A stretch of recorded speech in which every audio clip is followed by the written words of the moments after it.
Aleluia!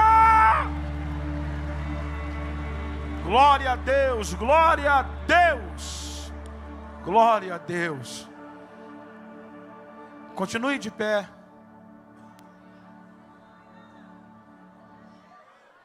Estou vendo os meninos ali novos sentados. Fique em pé, meu amado, por favor.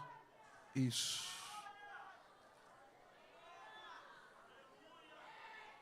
Quantos acreditam que Deus ainda tem mais para nós? Você está na vigília da... Com alegria e honra, vamos receber o pastor Genival Bento, que vai pregar a palavra do Senhor. Você pode recebê-lo um aplauso mais forte.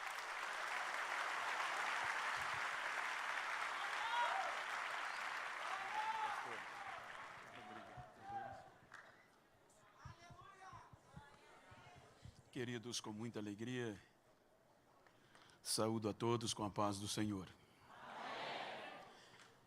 Quero convidá-los ao texto, tendo em vista que a igreja está de pé.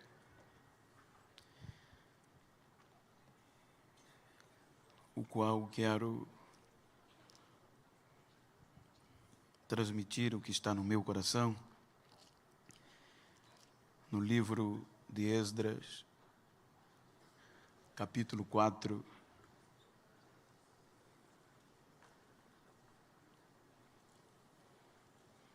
Esdras capítulo 4, versículo 15,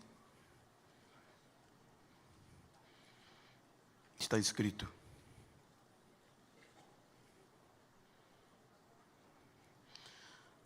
vamos ler o 14 e o 15 para melhor compreensão.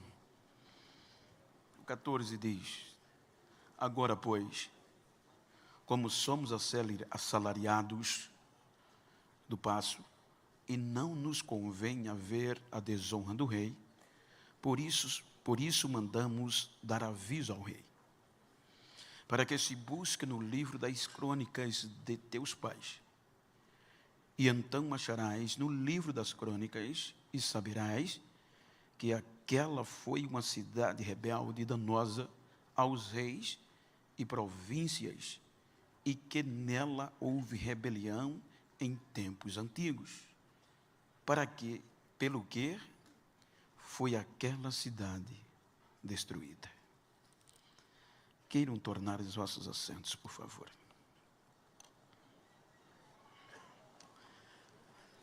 Eu quero carinhosamente, respeitosamente agradecer ao pastor Silas Malafaia pela credibilidade, a sua anuência, para que eu pudesse estar neste altar, nesta igreja e diante de sua presença, sabendo eu que não tenho merecimentos à altura. E isso eleva a minha gratidão, pastor, ao Senhor, sua digna esposa, este coeso ministério e, obviamente, esta honrada igreja. Que Deus recompense-os por este feito.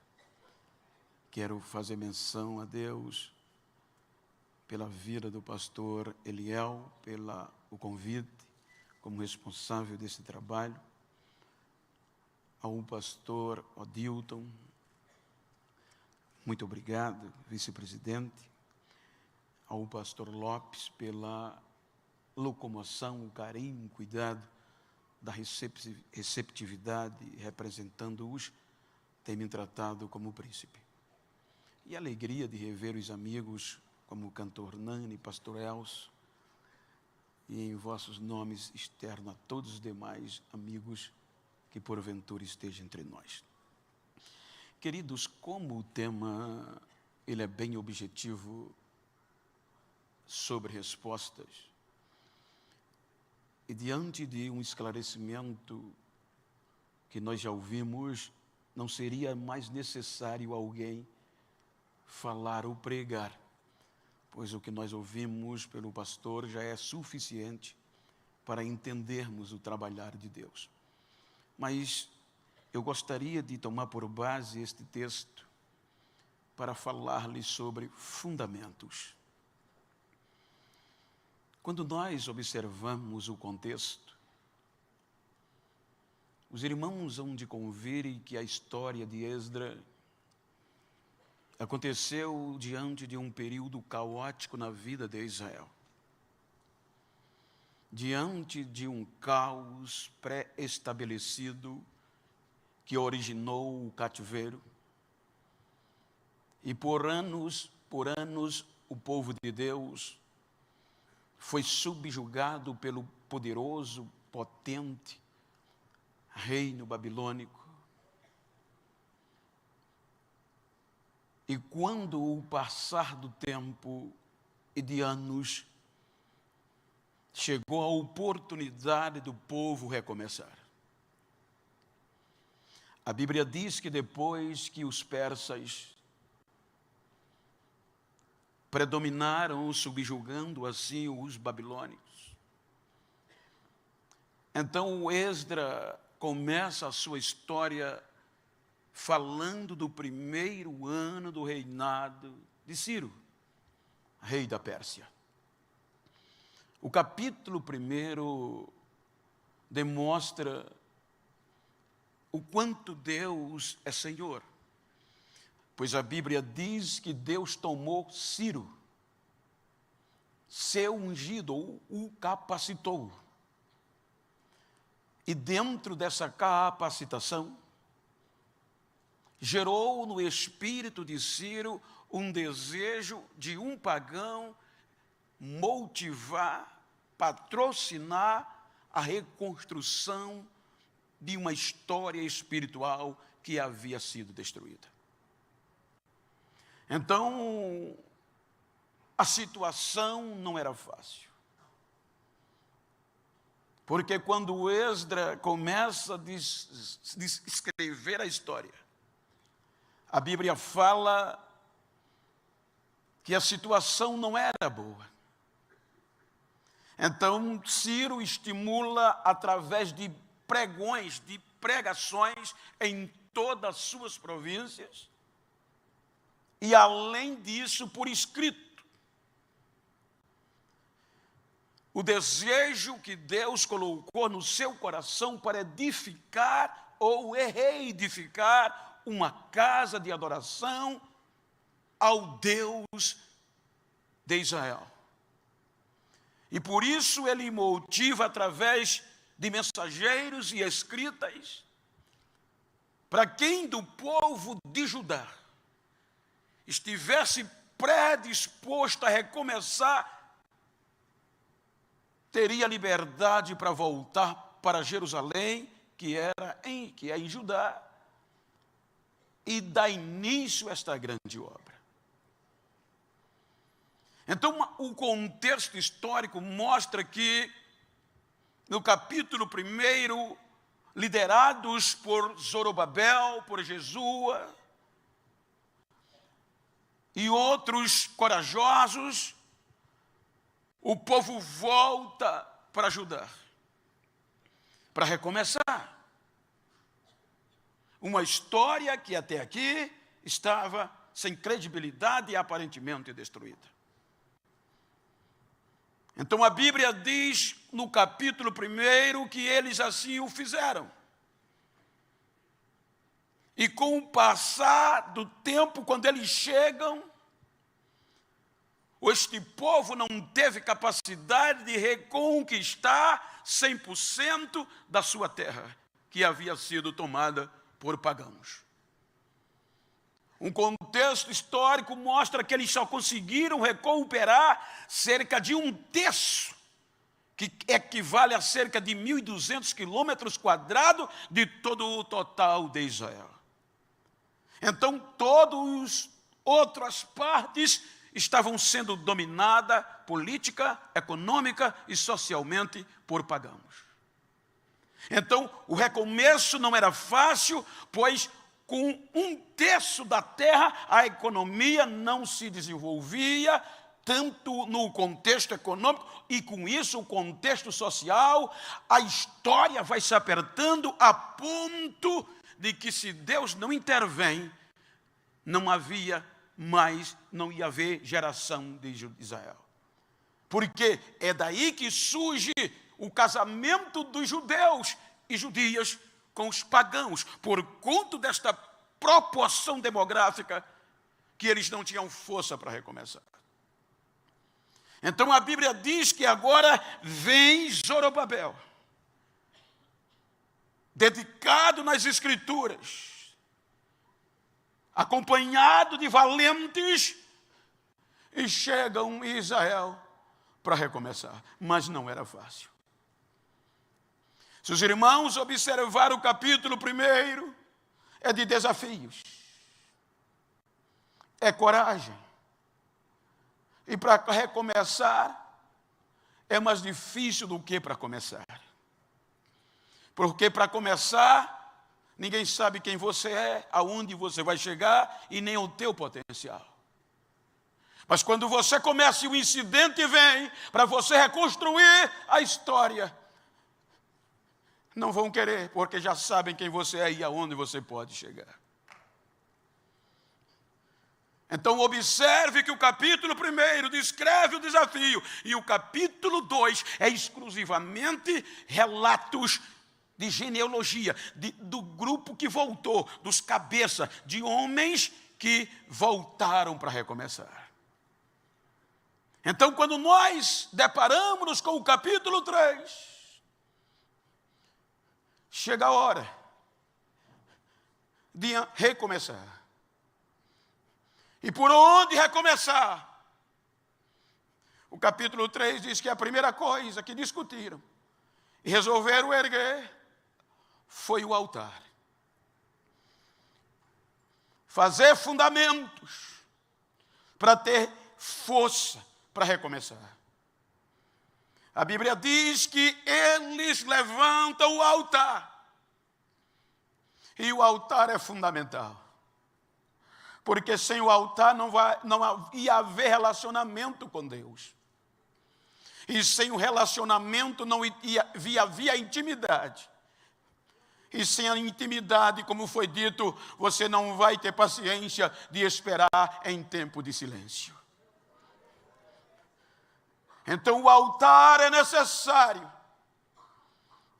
Até hoje, muita gente me pergunta: por que o senhor prega chorando? Não tem como não chorar.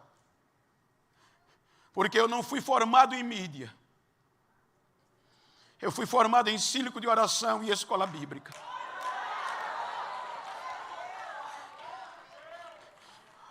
Um dos perigos da nossa geração, não é crítica, é até elogio, é que hoje nós somos bombardeados por um poder midiático tamanho e que não é ruim, muito pelo contrário. Mas se não tivermos cuidado, passamos rápido pela história. Porque o poder da mídia é excepcional.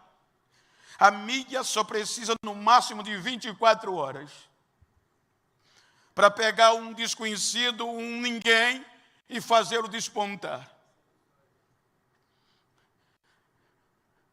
E é nisso que muitos estão se baseando. Mas Deus não trabalha desse jeito.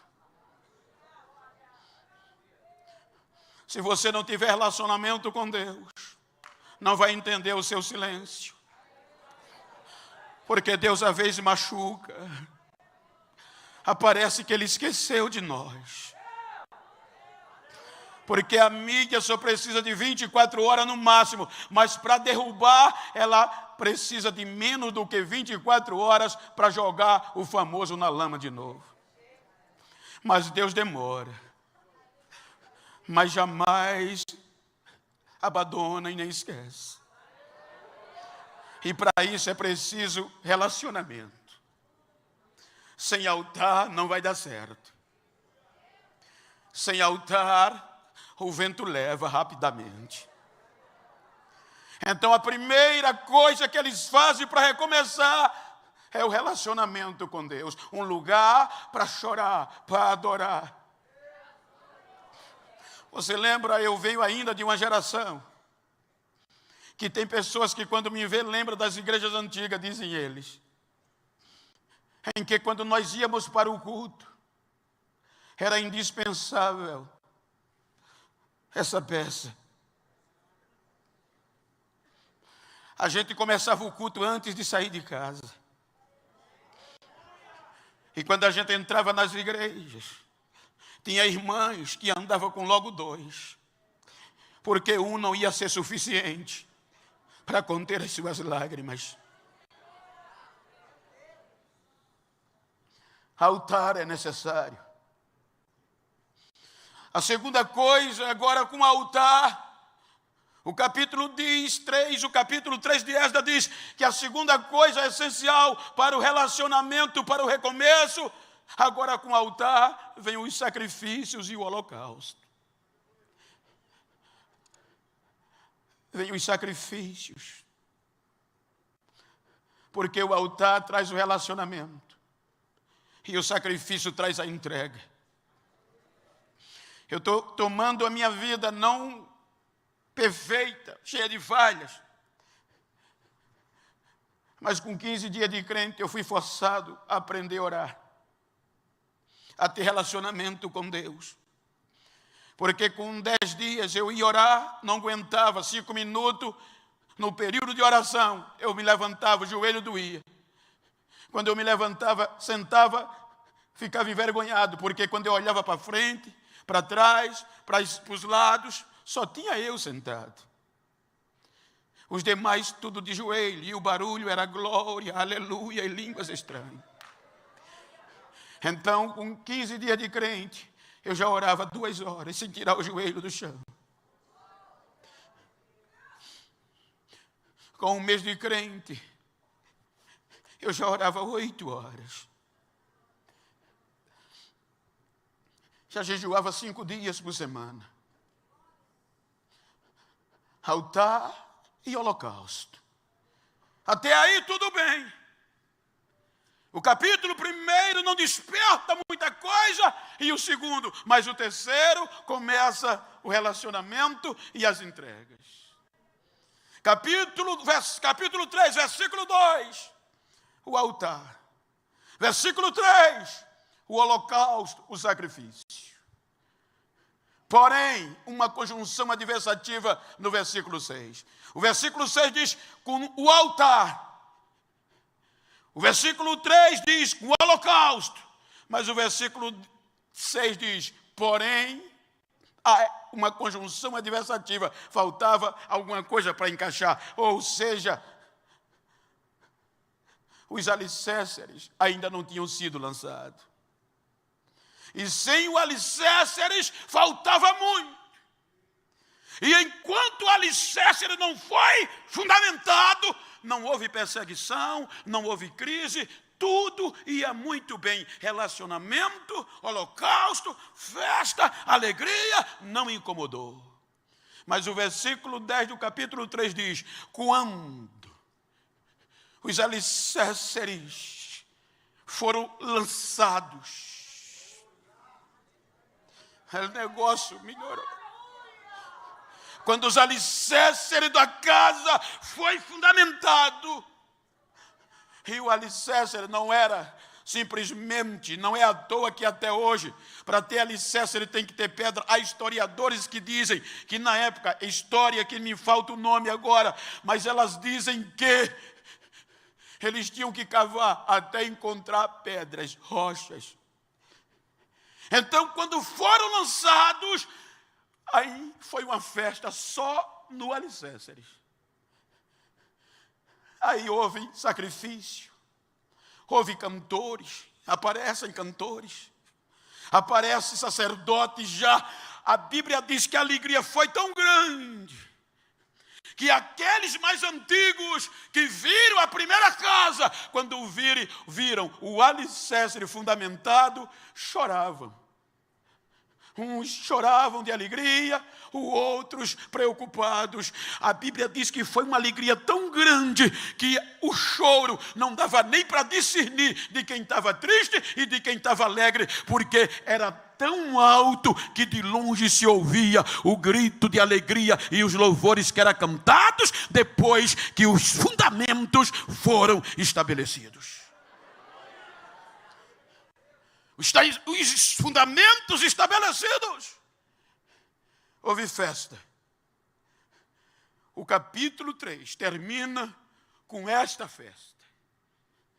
Mas a Bíblia diz, depois que os alicerces estabelecidos foram, começa o capítulo 4.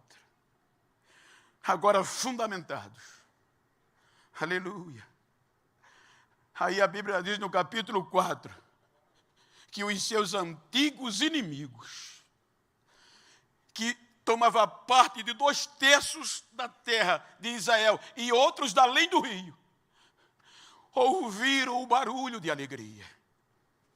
E agora incomodou. Porque Israel já estava fundamentado nesses 3 princípios: altar, holocausto e alicerce. Então o que é que ocorre? A Bíblia diz que vieram representantes destes inimigos. Agora fazer aliança com Zorobabel e com o povo de Deus. E eles disseram, os nossos deuses são bons, o de vocês também é. Então vamos fazer aliança e permita-nos reconstruir, recomeçar com vocês. Aí há uma reunião, dá-se para entender, e Zorobabel toma a palavra e diz, de jeito nenhum. Vocês não podem fazer parte desse negócio, não. Só quem vai poder reconstruir, recomeçar o templo do nosso Deus, somos nós. Aliança com vocês, fora. A probabilidade era favorável. Ora, em crise.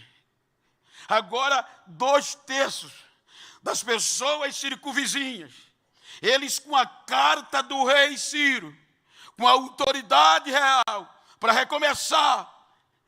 Era muito fácil fazer aliança. Vai subir mais rápido, agora vai. Nem toda aliança dá certo. E tem muita gente fazendo aliança com quem não deve. Não é fácil dizer não quando a situação é favorável. Não é fácil rejeitar esta proposta, esta ajuda, quando tudo parece ser favorável. Aí Zorobabel diz, de jeito nenhum.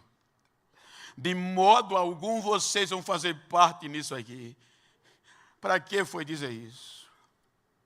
Quando ele fala isso, a Bíblia diz que estes que pareciam ser amigos se revoltaram. E agora começavam a debilitar o povo.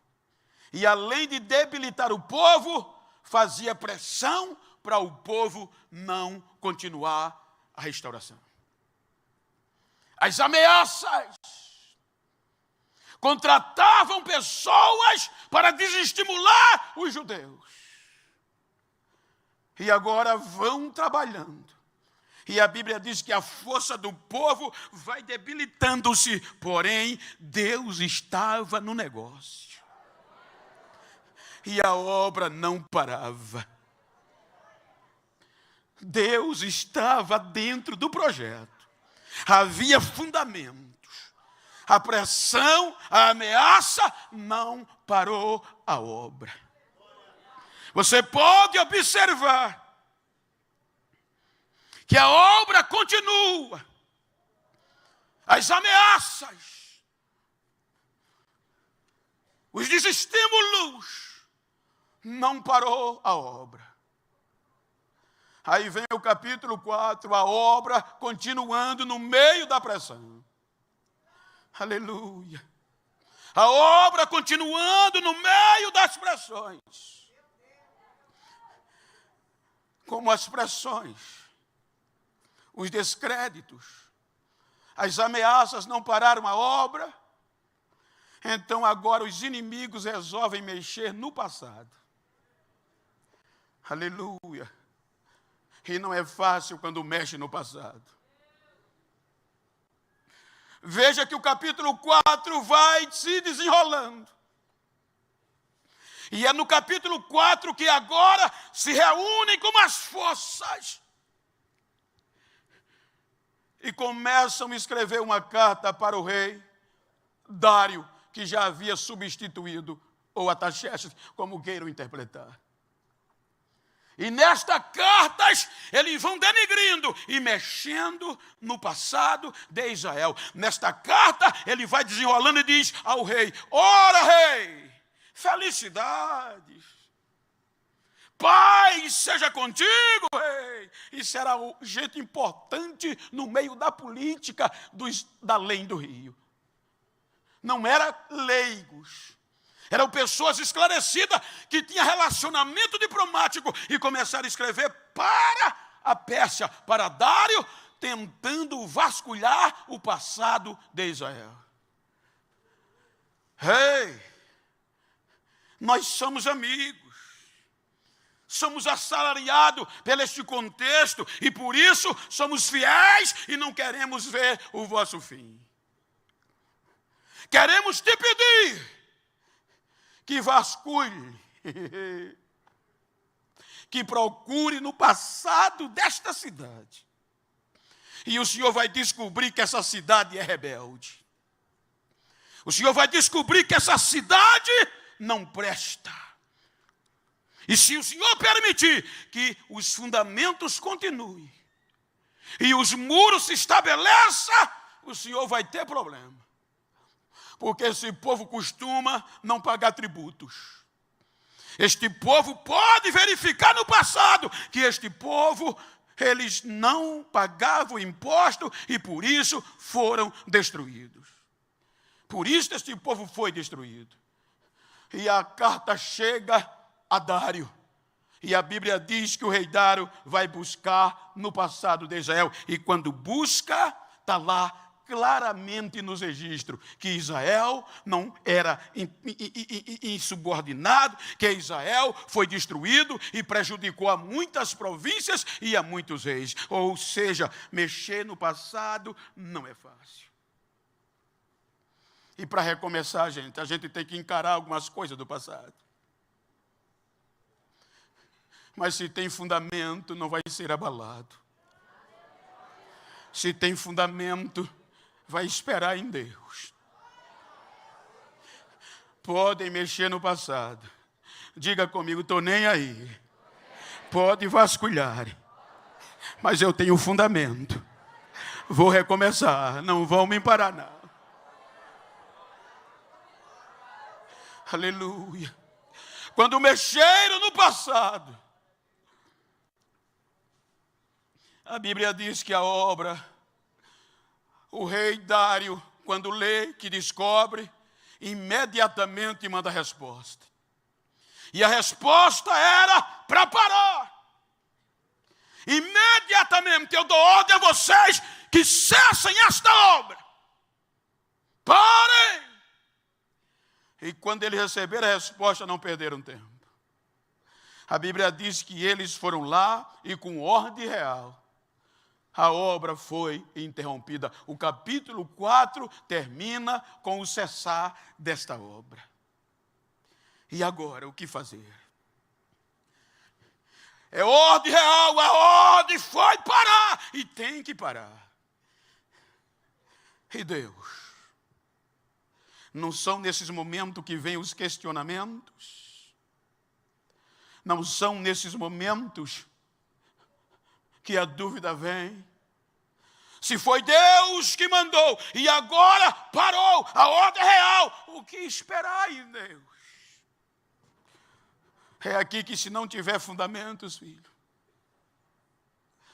desaparece. É aqui que se não tiver fundamentos, vai embora. É aqui que se não tiver fundamento, fica como muitos, batendo de porta em porta, mudando de ministério, todo momento, querendo resposta. Diga comigo, o chumbo pode cobrir, a coisa vai feder, mas eu não abro. Eu tenho fundamentos. Vou esperar.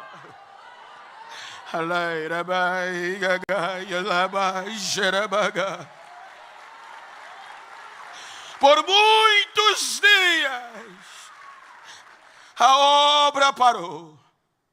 O povão cessou. É o rei que mandou parar. Mas eu acho lindo o capítulo 5.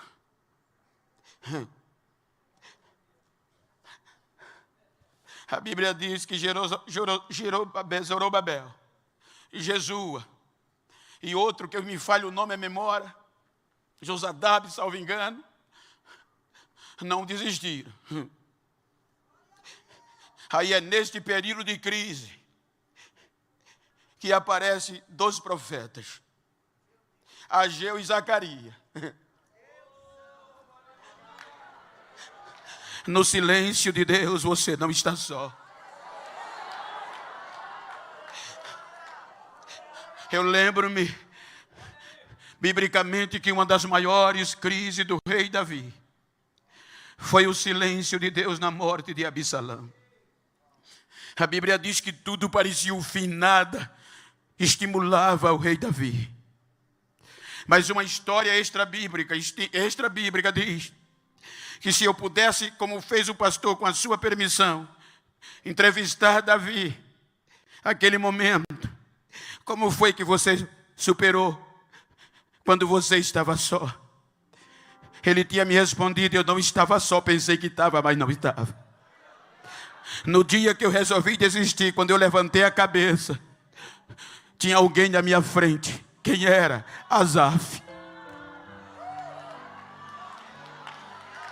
E Asaf tinha oração, Asaf tinha altar, tinha sacrifício, Asaf, no meio da crise, ainda tinha alicerces.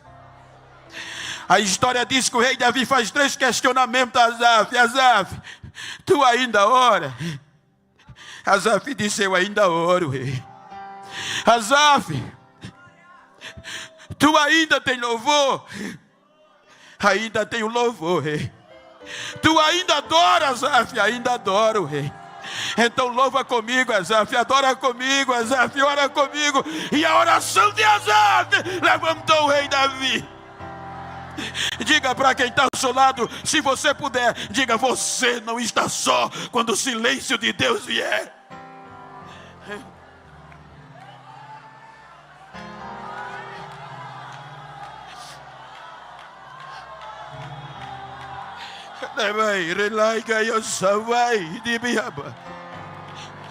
No meio do silêncio, a obra parada. E Ageu dizia, vamos lá, gente.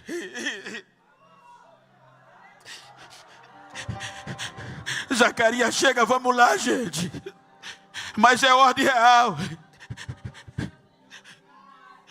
Aí a Bíblia diz que Ageu e Zacarias profetizava e ajudava Zorobabel e Jesua. Isso quer dizer que profeta também carrega cimento, gente.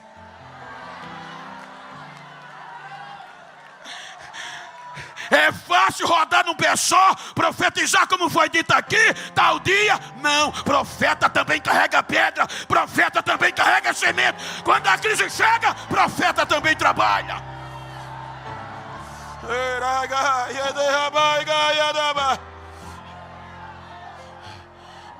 Tá uma onda aí, roda, é bonito, nada contra. Roda no pé só, profetiza. Um dia vieram me perguntar, Bento, tem um deputado aí que abençoa muito. E ele quer que tu faça uma campanha na casa dele que ele vai te abençoar. É fácil fazer isso. Mas na hora da crise, filho, fui não. Para você, fui não. Não faz parte do meu perfil. Mas na hora da crise, pode saber que esse neguinho aqui carregou cimento, tem os pés cheios de calo, de pisar, massa, porque profeta também trabalha. Eles ajudavam e não pararam. E com esses 5 personagens, não desistiram. Aí a notícia se espalha e agora entra o governador do outro lado do rio, o chefão chamado Tetenai. O capítulo 5 diz que a notícia chegou a ele. Tem um povinho lá ainda fazendo alguma coisa. Ele chama o escrivão, chama todo mundo, mas vai para arrebentar. Quando chega lá, pergunta: quem deu ordem para vocês continuar? Vocês não sabem que é ordem real? Aí eu quero o nome de quem recomeçou, quero o nome dos líderes. Aí chegaram para Zorobabel, para Jesua, os profetas no meio, e o escrivão. Agora eles queriam acusar diante do rei de novo a rebelião dos judeus. E ele começou bem. Começou escrevendo: ei, isso aqui está errado. Vocês estão desobedecendo uma ordem real. Quem é que está dando essa ordem aqui? Aí Zorobabel toma a frente e diz: escuta aqui. E o escrivão escrevendo, eles cometeram a besteira. Veja como é que ele faz. Ele levou o escrivão para escrever a carta, arrebentando com os judeus diante do rei Dário.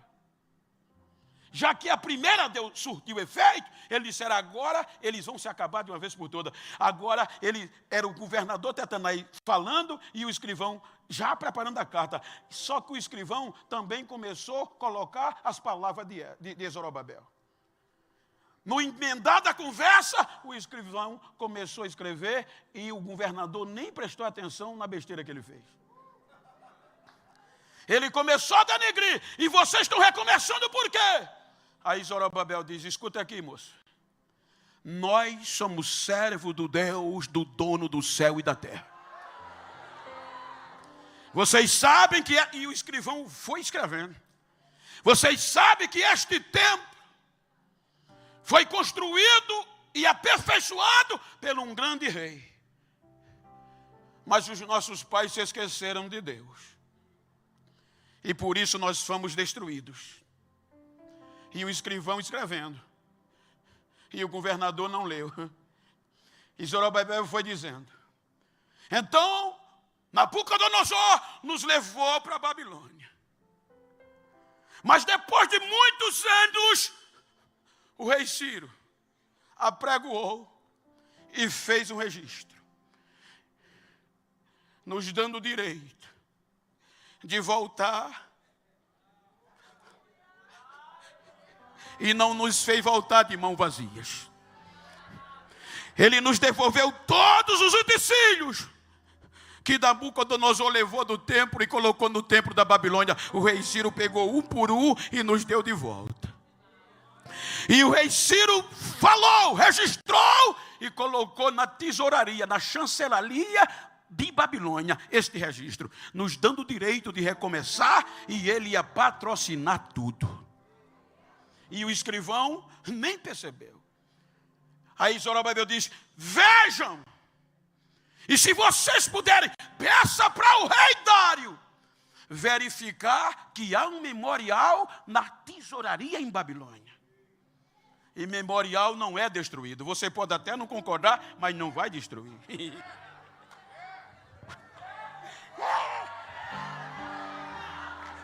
Memorial é memorial. E só entende quem tem fundamentos.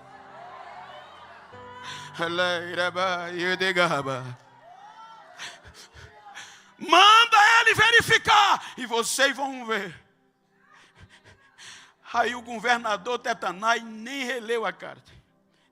O escrivão escreveu, vou conjecturar, fechou, passou na língua, lacrou, e a cartinha parte para o rei Dário. O rei Dário faz uma reunião e o rei mandava alguém ler. Dá para entender.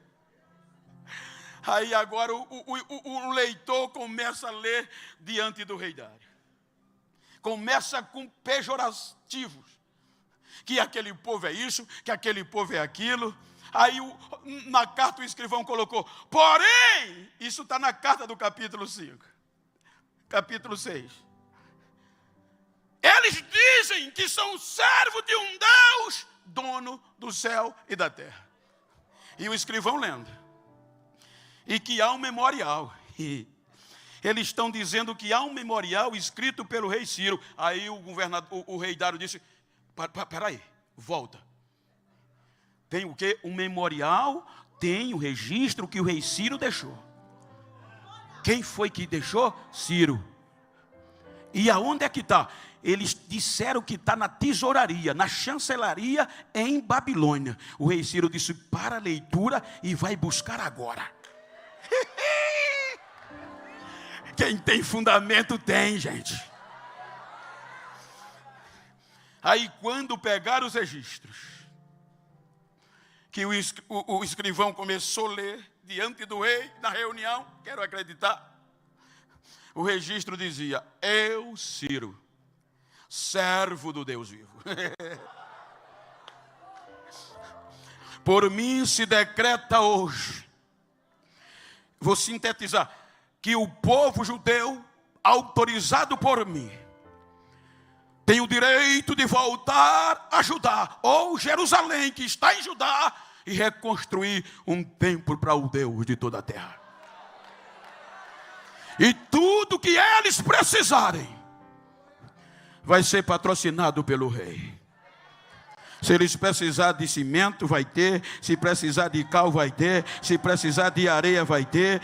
Se precisar de novilho para o sacrifício, é que o rei que vai dar. Se precisar de ovelha para o sacrifício, é o rei que vai dar. Tudo que eles precisarem, é o rei que vai patrocinar. E tem mais. Dito por mim, que qualquer homem na face da terra revogar ou impedir esta obra, uma estaca ou uma linha vai ser tirada da sua casa e ele vai ser pendurado nela. E a sua casa vai ser destruída, porque esta obra ninguém pode parar. Esta obra tem fundamento, esta obra tem história.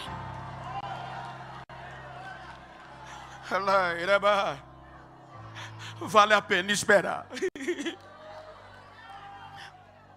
Vale a pena esperar. Vale a pena esperar.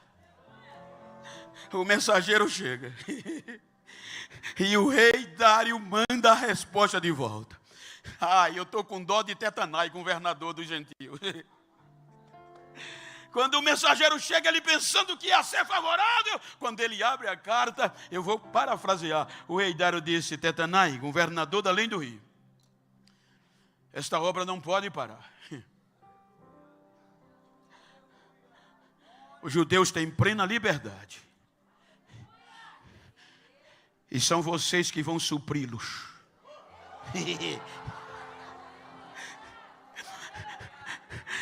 Tudo que eles precisar, vocês vão dar. E vão pagar salário a eles. O pagamento vocês vão fazer. Diga para quem está ao seu lado: eu estou com dó de quem pensava que ia me parar.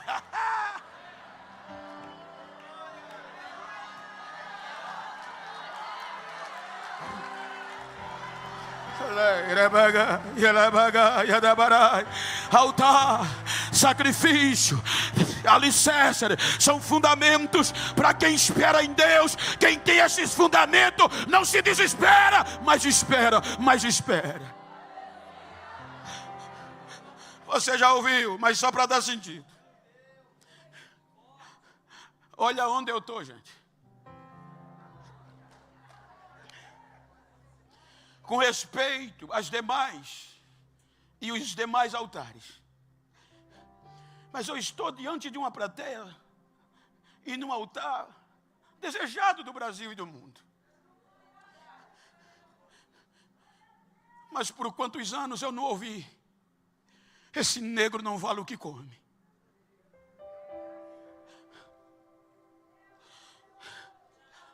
Isso era de pessoas próximas e distantes. Só vi os meus defeitos. Mas um dia chegou um crente e disse: eu conheço alguém que acredita em você. Eu disse: eu tenho muitos defeitos. Ele disse: ele é especialista em quem tem defeito. Mas ninguém acredita em mim. É desses que ele gosta. E me levou para a igreja. Eu estou falando de respostas.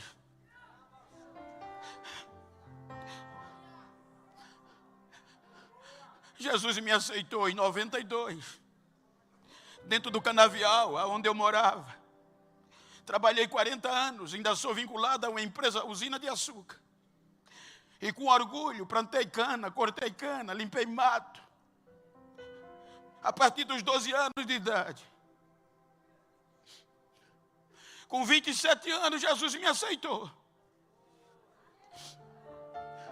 Com 15 dias me batizou com seu Espírito Santo. Eu passei 3 dias falando línguas estranhas. 1 ano e meio de crente. 1 ano de crente, aproximadamente. Pastor Elcio já pregou na minha igreja.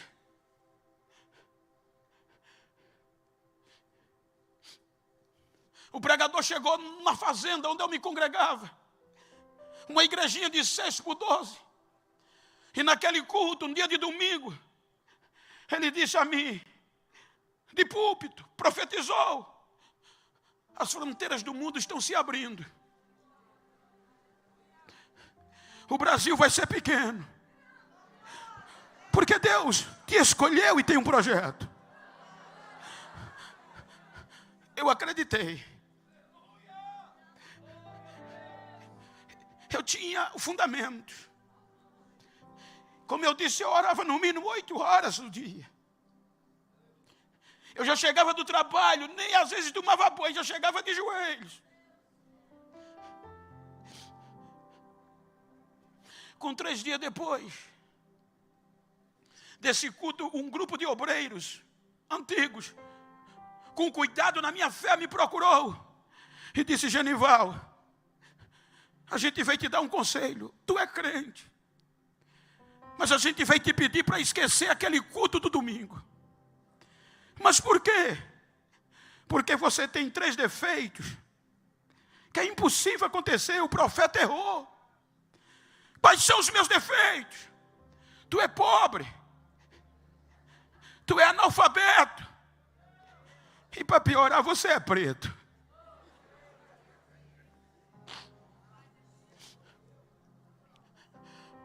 E eu disse: então nunca mais, se lá no mundo eu não valia o que prestava, e aqui do mesmo jeito, eu vou desistir. Nunca mais eu entro numa igreja. No dia seguinte eu estava de folga do trabalho, fui orar meia hora. Eu era líder de jovem. E com meia hora de oração e lágrimas, fui me levantar para nunca mais voltar. Mas os fundamentos prevaleceram. O Espírito Santo dava para perceber. Quando eu fazia força, tinha alguém me empurrando para continuar de joelho. E uma voz no meu coração dizia: eu não desisto de você. Espere em mim. Quando eu te chamei, já sabia tuas fraquezas. E nesse vai e vem, em gritos e lágrimas, fui para 4 horas da tarde. E o Espírito Santo dizendo: hoje eu vou te mostrar quem sou eu. Quando eu saí do altar, encostei a porta da igreja, era 4 horas da tarde. À noite ia voltar para o culto. Quando eu vou para casa, fazenda, os irmãos sabem como é, de usina.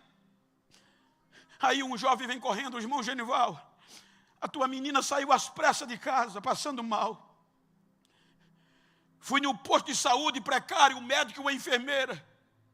Quando eu entrei, ele disse: o pai só fiz o que pude, mas ela já deu entrada em óbito.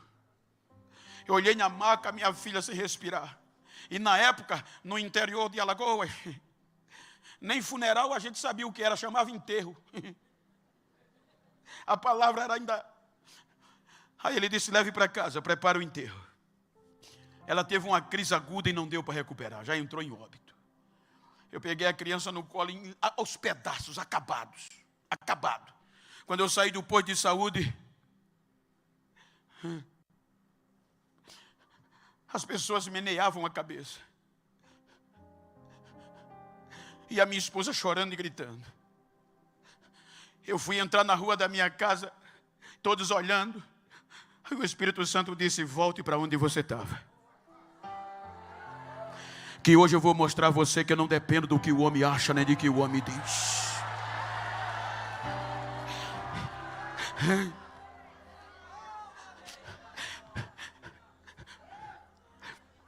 Eu passei direto, gente.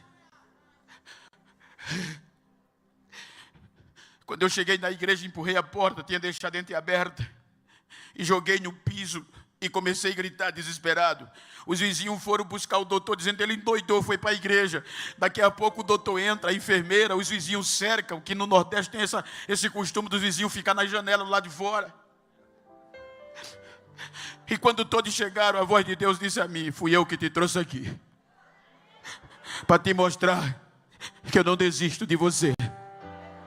O meu silêncio não é o fim. E para você saber quem sou eu, olha o que eu estou fazendo. Não deu 10 segundos, gente. A menina morta começou a rolar no chão. Daqui a pouco ela dá um salto. Daqui a pouco ela dá um salto. Ela começa a dar glória a Deus. Ela começa a dar glória a Deus.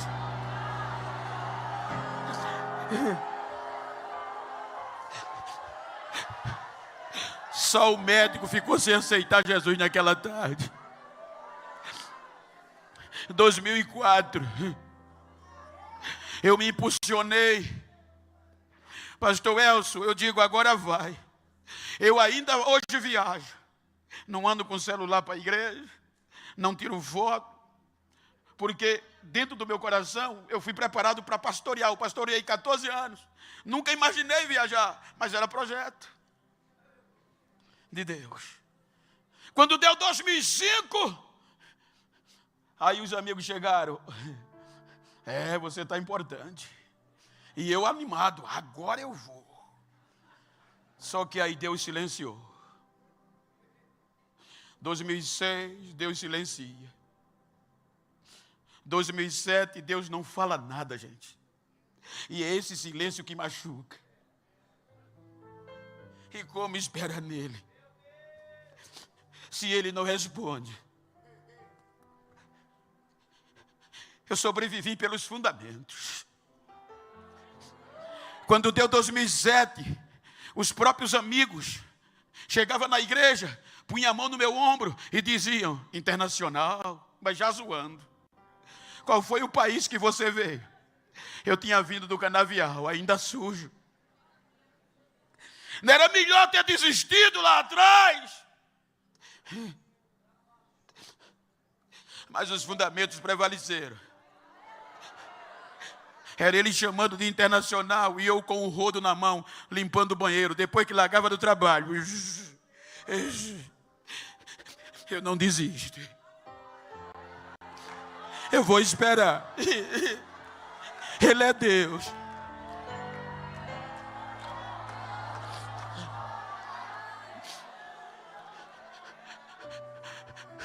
O dirigente da congregação me chamava de internacional. 15 anos, gente. 15 anos. Ele me fez a promessa.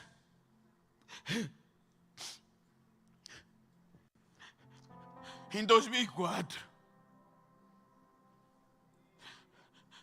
Eu estava com 29 anos. 15 anos se passaram para 16. Eu cheguei a 45 anos e ele em silêncio. E eu no canavial. 2009. Pastor Elcio, pastor Sila conhece o pastor Zeneco. Como eu era da roça, do interior, nunca tinha chegado perto. Só que em 2009 o meu telefone toca. Era o secretário dele, dizendo: é o Genival? Sim. O pastor mandou dizer, era mês de junho, que em agosto é a convenção. O maior trabalho da Assembleia de Deus no estado. E ele vai colocar você para pregar uma noite. Não deu tempo nem eu questionar.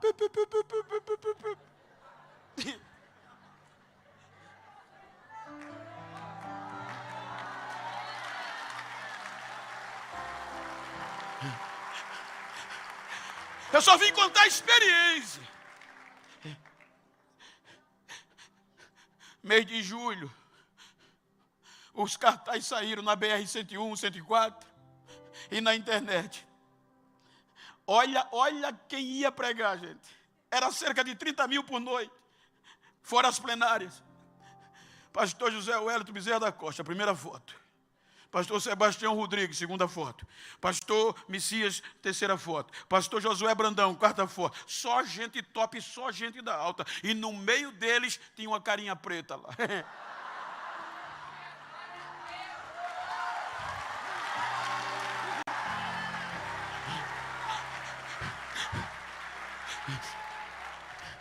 Quando os tetanais da vida viram a foto, não suportaram. Mas eu tinha fundamento. Foram procurar o pastor e disseram: pastor, não é verdade não.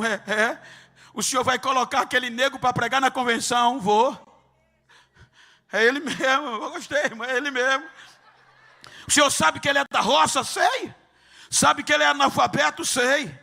O senhor vai ter coragem de colocar aquele negro numa convenção onde só tem pastor presidente? Vou. O senhor perdeu o juízo? Não. O que foi que houve? Foi Deus que mandou. Fazer o quê? Ele respondeu. Olha para quem está ao teu lado e diga: paciência, espera.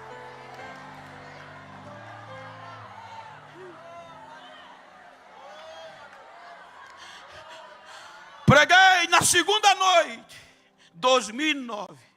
Até hoje eles dizem que foi o melhor culto. Agora, quando eu terminei de pregar, todo mundo me queria, me carregava nos braços, me beijava. Meu neguinho, eu te amo. Até que os tetanais tinham que me beijar, gente.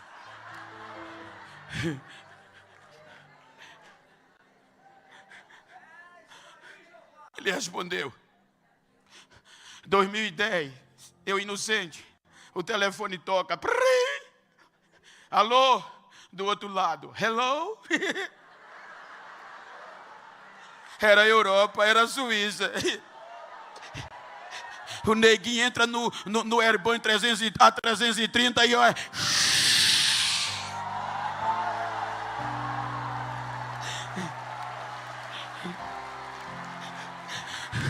2010, o telefone toca de novo. Eu, alô, hello, era o América. 2012, pastor Silas, eu não entendia, só fui dizer arigatô.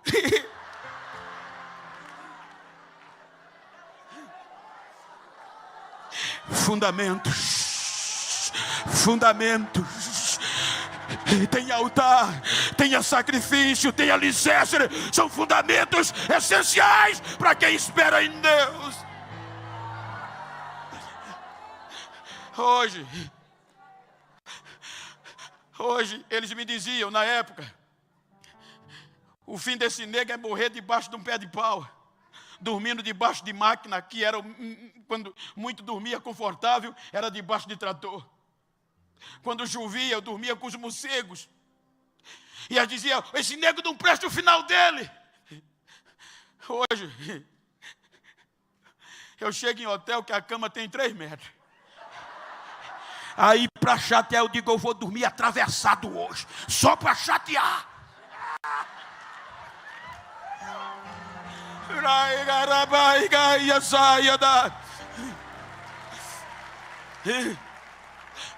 Hoje eu prego nos maiores trabalhos do Brasil. Eu estou dizendo isso para te estimular a esperar, não desesperar. Eu estou dizendo isso para você não ir na onda. É muito bom, sim, ser midiático é ótimo, é favorável, mas não vá para a mídia sem ter fundamentos, que é passageiro.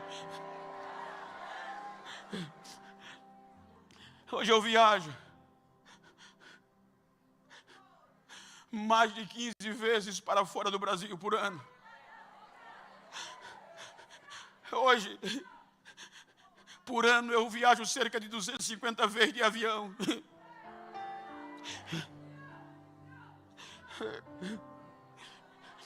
E às vezes, quando eu volto de viagem, Tetanai está me esperando no aeroporto. Deixa eu carregar a tua mala. E o neguinho vai na frente e Tetenai atrás. Estou com dó de você, filho. Vai ter que carregar. Vai ter que carregar. Espera em Deus.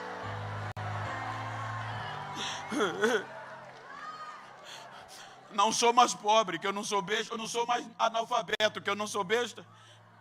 Estudei, sou doutor.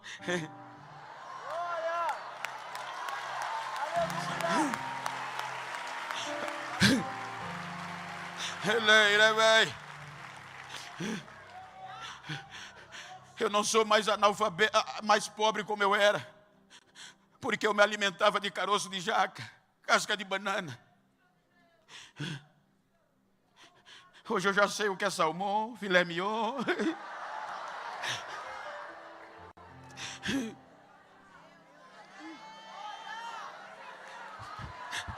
Mas só para chatear o diabo, ainda continuo preto, para ele saber que Deus não faz acepção. Mas um preto cheio de Deus, cheio de esperança, um preto com fundamentos,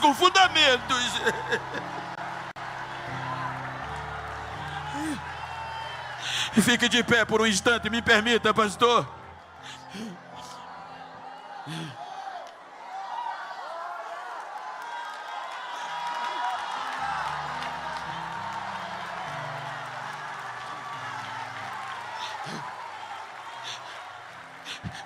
Espera. Hoje é resposta para você. Mesmo com o perigo que está, mas nós somos crentes. Eu vou pedir a tua ajuda se você puder. Pastor Eliel, por favor. Se você está perto de uma pessoa conhecida, íntima, do mesmo sexo ou íntima, se você puder, com esse... Me ajuda aqui, companheiro. Se você puder, dá uma olhada e vira para essa crente que está do teu lado. Peça a ele para não respirar por uns 3 minutos. E diga para ele, estou nem aí.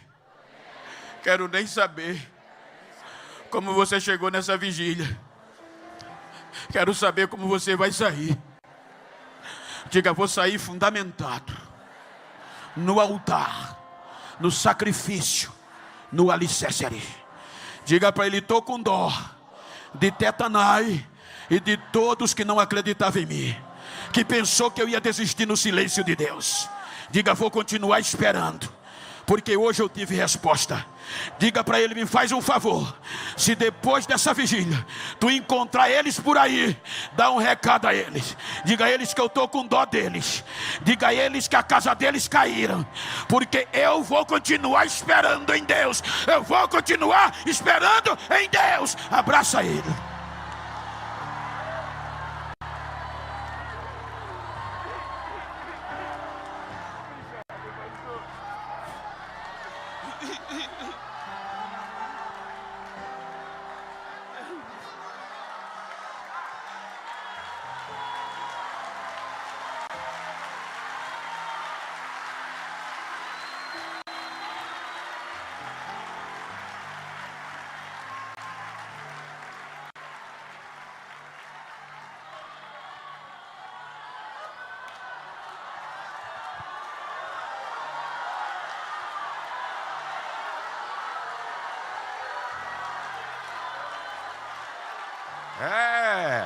Glória a Deus.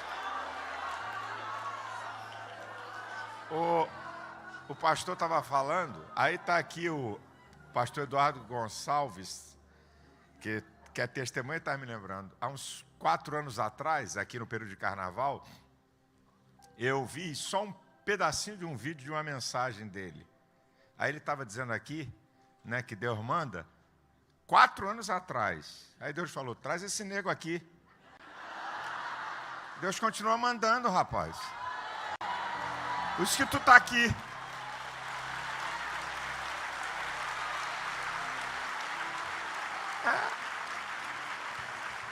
Você não precisa ficar preocupado, não. Se Deus tem um propósito na tua vida, Ele vai mandar alguém. Fica frio que Ele vai mandar alguém. Nunca tinha visto nem mais gordo, nem mais magro, não conhecia. 4 anos, vi um pedaço de um vídeo dele. O Espírito Santo falou, traz ele aqui. Traz ele aí na tua igreja. 4 anos atrás. Está ali o Eduardo que estava me lembrando.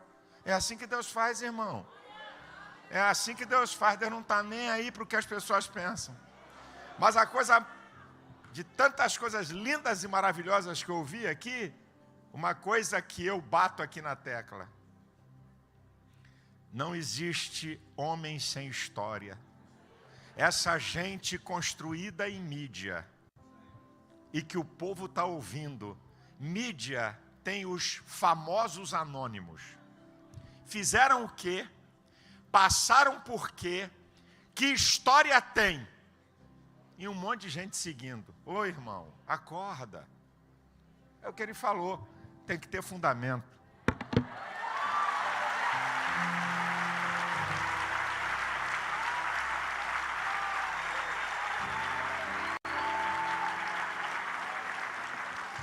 Levante as suas mãos e adore a Deus, vai. Adore a Deus, fala nada não. Adore a Deus. Adore a Deus, adore a Deus, adore a Deus. Adore a Deus por tudo que você ouviu. Adore a Deus porque está de pé o Deus te prometeu. Eu conheço um Deus que fala e cumpre. Adore a Deus, não desista da palavra que Deus liberou ao teu respeito, a respeito da tua casa. Vai cumprir tudo que Deus falou. Há um texto que eu amo muito, quando a Bíblia diz: e tudo que Deus falou, a casa de Israel, nada falhou, mas tudo se cumpriu. A palavra de Deus na tua vida vai se cumprir.